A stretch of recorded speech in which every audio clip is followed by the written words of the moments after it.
주식 투자를 사랑하시는 천만 동학개미님들 안녕하십니까. 평주에서 전해드리는 오늘은 악재 대처법에 대해서 설명을 좀 해드리려 합니다. 좋아요, 구독하기, 알람 설정 해주셔서 감사드리고요. 본격적으로 방송을 진행해 보도록 하겠습니다. 잘 아시다시피 매매를 하다 보면 이제 좋은 호재성 기사가 나오는 경우도 있지만 악재성 기사가 나오는 경우도 상당히 많습니다. 그러면 그때마다 이제 어떻게 대처를 했는지를 예시를 통해서 좀 보도록 하겠습니다.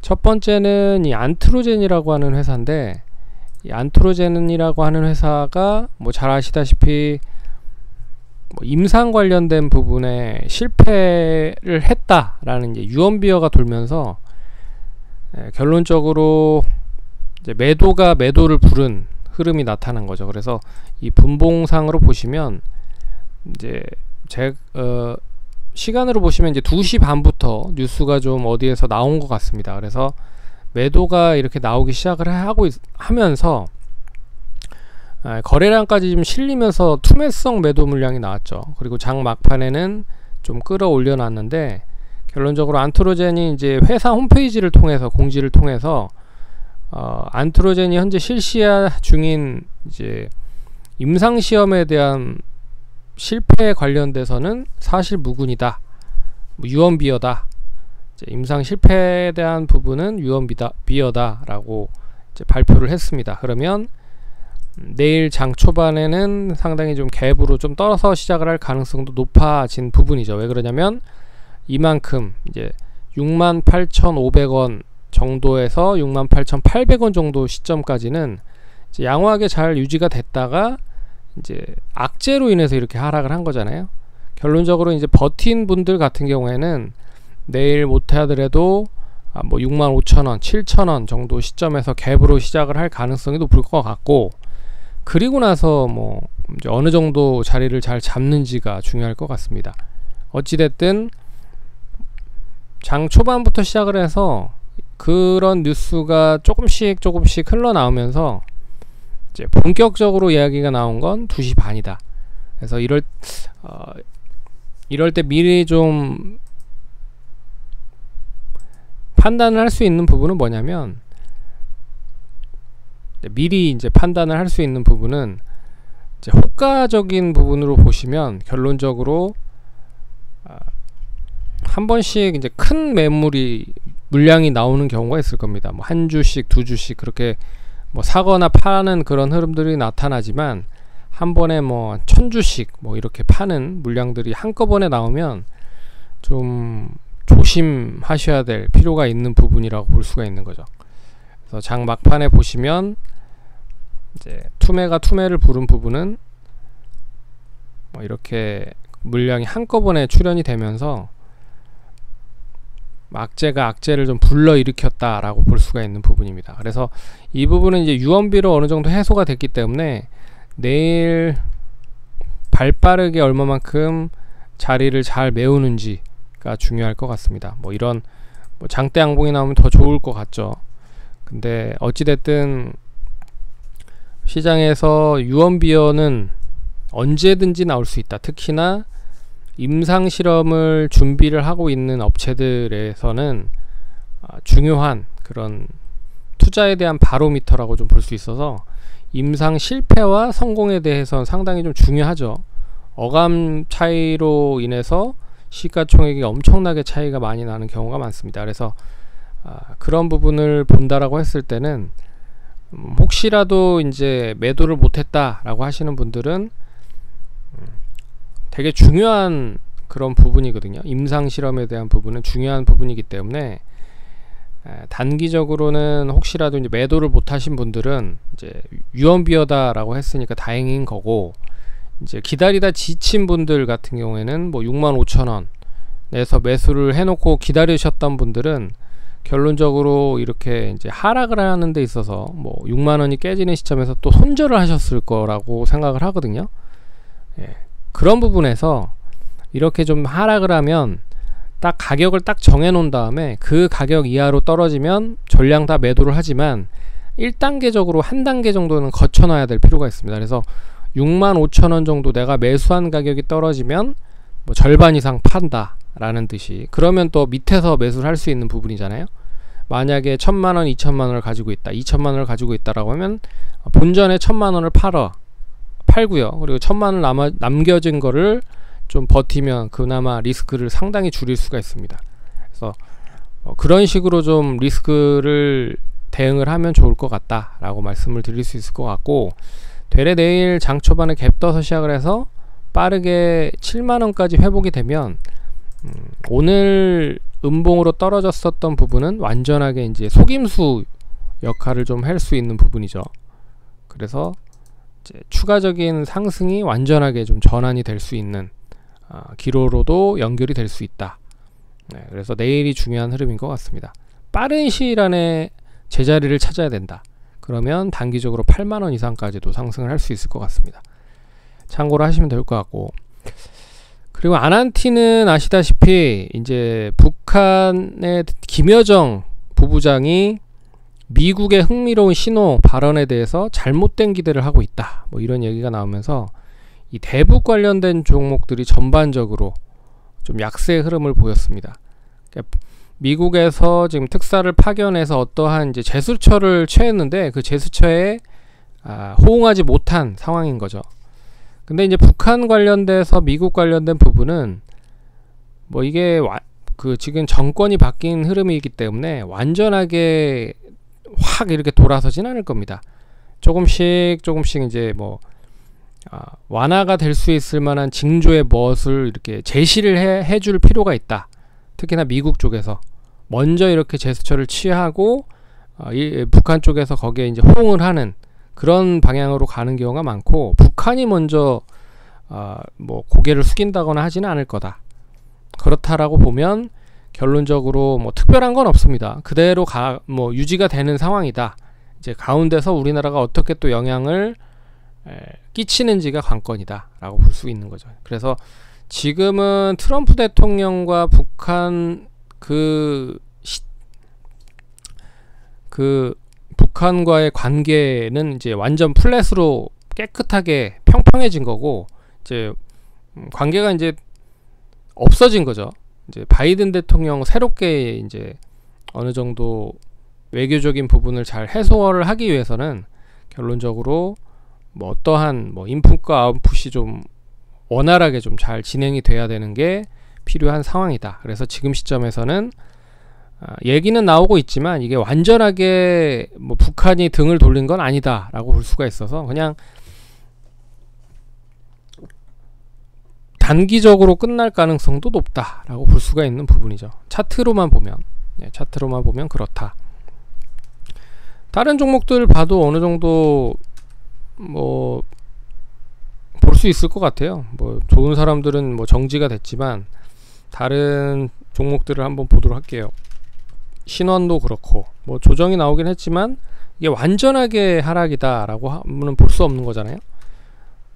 차라리 철도 관련된 종목들은 나름 좋았다라는 거를 보면 결론적으로 종목별 차별화가 됐지만 이 개성공단 쪽 관련된 종목들은 뭐 약세를 보였지만 다른 쪽에 있는 종목들은 나름 좀 좋은 흐름을 보였다 라고 볼 수 있어서 결론적으로 이게 완전하게 북한에 대한 이 해답이 완전 이제 미국과 등을 돌리냐 뭐 이런 건 아닌 것 같다 라고 볼 수 있을 것 같습니다. 그래서 개성공단 관련된 종목들은 약세 흐름을 보였지만 되레 이제 철도 관련된 종목들은 나름 좀 선방을 해주는 그런 모습을 보였다 라고 볼 수가 있습니다. 그래서 현대, 롯데, 뭐 대아티아이는 조정이 나왔지만 뭐 선도전기 그리고 세명전기, 황금ST 같은 경우는 이제 플러스가 나왔거든요. 뭐 에코마이스터는 정지했지만 이제 푸른기술도 철도적 관련된 종목이죠. 대오일도 강세 흐름 보였고, 그래서 종목별로 좀 차별화가 되는 흐름이고 완전하게 끝난 건 아니다 라고 볼 수 있습니다. 그래서 내가 보유하고 있는 종목이 이제 어떤 흐름을 보이는지에 따라서 그 어떤 흐름이 이제 완전하게 판이 뒤집혀지는 트리거가 될 수도 있는 거고, 아니면 그냥 뭐 밋밋한 효과 정도다 라고 볼 수가 있는 부분이죠. 근데 예. 오늘 이제 김여정 부부장이 얘기했었던 효과는 별로 그렇게 뭐 크지 않다, 영향이 크지 않다라고 볼 수 있는 거죠. 그래서 뭐 4.8% 정도 조정이 나왔지만 뭐 고점 부근에서 할 수 있는 뭐 단기적인 조정이다라고 볼 수 있습니다. 거래량도 뭐 크지 않고요. 그리고 주봉상 보더라도 결론적으로 이제 바닥권에서 상승을 하고 있는 상황이기 때문에, 그리고 앞선 고점이 12,500원 정도의 매물이 있는 상황이잖아요. 그래서 지금 시점은 뭐 견조한 그런 조정 정도다라고 생각을 하시면 될 것 같습니다. 그렇게 크게 영향을 줄 건 아닌 것 같고요. 뭐 하지만 이게 이제 추이가 10,000원이 깨진다라고 하면 이제 얘기는 좀 틀려지겠죠. 그래서 지금 현재로서는 한 1,500원, 1,400원만 유지가 돼도 결론적으로 이게 갭으로 상승을 시켜놓은 상황이기 때문에 이 갭을 메우지 않는 시점이라고 하면 뭐 굳이 완전하게 추세가 전환이 됐다라고 보기에는 좀 그렇다. 그래서 좀 여유있게 좀 보시면 좋을 것 같고요. 그리고 마지막으로 이제 웹젠인데, 웹젠은 NC소프트가 저작권 침해 소송을 제기를 했죠. 그래서 R2M이 리니지 M을 표절을 했다 라고 이제 소송을 걸었습니다. 아직 뭐 구체적으로 어떠한 뭐 소송에 대한 부분인지는 좀 확인을 해봐야 될 필요가 있을 것 같은데, 지금으로서는 완전히 뭐 베꼈다라고 이야기를 하고 있고, 그리고 또 이제 소송에 대한 청구 금액이 있을 거 아니에요? 그리고 소송이 된다라고 해도 그 소송에 대한 승소를 누가 하는지에 대한 부분도 중요할 것 같고, 그렇기 때문에 뭐 이게 이제 베꼈다라고 하는 부분으로 하락을 했고, 그리고 리니지가 원체 좀 큰 회사잖아요. 웹젠은 거기에 비해서는 조금 소규모 회사고, 웹젠이 시가총액이 1조인데 리니지를 만드는 NC소프트 같은 경우에는 시가총액이 17조입니다. 그러면 17배 차이가 나는 거잖아요. 그러면 중소기업과 대기업이 차이라고 생각을 할 수가 있는 거죠.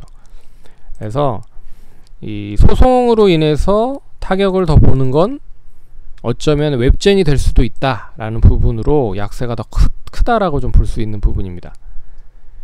그래서 지난해 8월을 출시한 R2M이 리니지 M을 모방했다, 뭐 컨텐츠와 시스템을 비슷하게 추구를 했다, 그래서 뭐 소송을 했다라고 하는데, 시간이 좀 걸릴 것 같습니다. 제가 봤을 때는 시간이 좀 걸릴 것 같고, 그리고 이게 제가 봤을 때는 이제 그런 거를 따지면 안 걸릴 만한 회사는 없다라고 생각을 하거든요. 왜 그러냐면 리니지 M이 거의 제가 봤을 때는 맨 처음에 만들어졌다라고 하면 뭐 중국 업체도 그렇게 만들었고, 뭐 우리나라 업체도 그렇게 만들었고, 그게 유사한 UI나 인터페이스가 되게 많거든요. 그래서 이게 웹젠한테만 국한되는 건지, 이 표절을 했다라고 하면 얼마만큼 표절을 했는지를 뭐 엄청나게 표절을 많이 했으니까 NC소프트가 소송을 했겠죠. 근데 이게 제가 봤을 때는 워낙 많은 게임들이 베끼고 또 카피하고 이런 경우가 많아서 이게 쉽게 누구 손을 들어주기에는 쉽지 않지 않을까라는 생각이 듭니다. 그래서 이제 오늘은 그 악재로 하락을 했죠. 근데 결론적으로 그 악재가 완전하게 해소가 되기 전까지는 다시 자리를 잡을 가능성이 높다. 네, 그렇게 볼 수 있죠. 그래서 근데 이게 소송을 했는데 이제 패소를 했어요. 근데 그런 문제죠. 이제 패소를 하면 최근에 이제 소송 위메이드가 미르의 전설이라고 하는 게임을 중국에서 지금 소송을 하고 있는데 계속 승소를 하고 있는 상황입니다. 이제 승소를 하면 승소에 대한 비용을 청구를 해서 그 비용에 대한 합의금을 뜯어낼 수가 있거든요. 네, 그런 면에서 좋은데 웹젠 같은 경우는 아직 뭐 그런 경우는 아니기 때문에 결론적으로 시간이 한 일주일 정도 있으면 다시 제자리는 좀 찾지 않을까 보고 있고, 만약에 여기서 더 하락을 한다라고 하면 이제 분위기상 패소 쪽으로 갈 수 있다라고 좀 보는 투자자들이 많기 때문이다라고 볼 수 있는 거죠. 그래서 차트 흐름으로 보시면 이제 27,800원까지도 하락을 할 수가 있는 흐름인데, 뭐 원만하게 잘 해소를 한다, 해결을 한다라고 하면 주가는 빠른 시일 안에 3만원을 다시 안착을 할 겁니다. 그래서 소송 같은 경우에는 어떻게 할 수가 있는 방법이 없죠. 그래서 이런 뭐 소송이 나왔다라고 하면 결론적으로 좀 매도를 못했다라고 하시는 분들은 일단 기다려보자. 어차피 시간이 좀 많이 소요가 될 가능성이 높다라고 볼 수 있고, 그리고 혹여나 R2M이 패소를 한다라고 해도 R2M이 제가 봤을 때는 그렇게 크게 웹젠의 실적의 비중을 차지하진 않을 것 같습니다. 제가 뭐 잘 요새는 웹젠에 대한 이 게임에 대한 포트폴리오를 잘 못 보긴 했지만, 작년 8월이면 그래서 얼마만큼 이게 많이 매출에 기여를 하는지도 상관이 있겠다라고 볼 수가 있는데, 웹젠은 중국에서 히트했던 이제 전민기적 뮤 시리즈가 있어서 모르겠습니다. 이게 얼마만큼 실적을 뒷받침을 해주는지에 따라서 좀 추가적인 실적에 대해서 좀 좌지우지가 될 가능성이 높을 것 같습니다. 그래서 혹시라도 들고 계신 분들은 그냥 좀 들고 가시자 라고 말씀을 드려보도록 하겠습니다. 자, 그래서 오늘은 뭐 어쩔 수 없이 나온 뭐 악재나 뭐 루머 같은 부분에 어떻게 좀 대응을 해야 되는지를 간단하게 좀 설명을 해드렸고요. 뭐 이런 경우도 많습니다. 저런 경우도 많고, 이런 걸 다 경험을 해서 다 자산으로 만드시는 거죠. 성공 투자하시고 다음에 또 찾아뵙도록 하겠습니다. 감사합니다.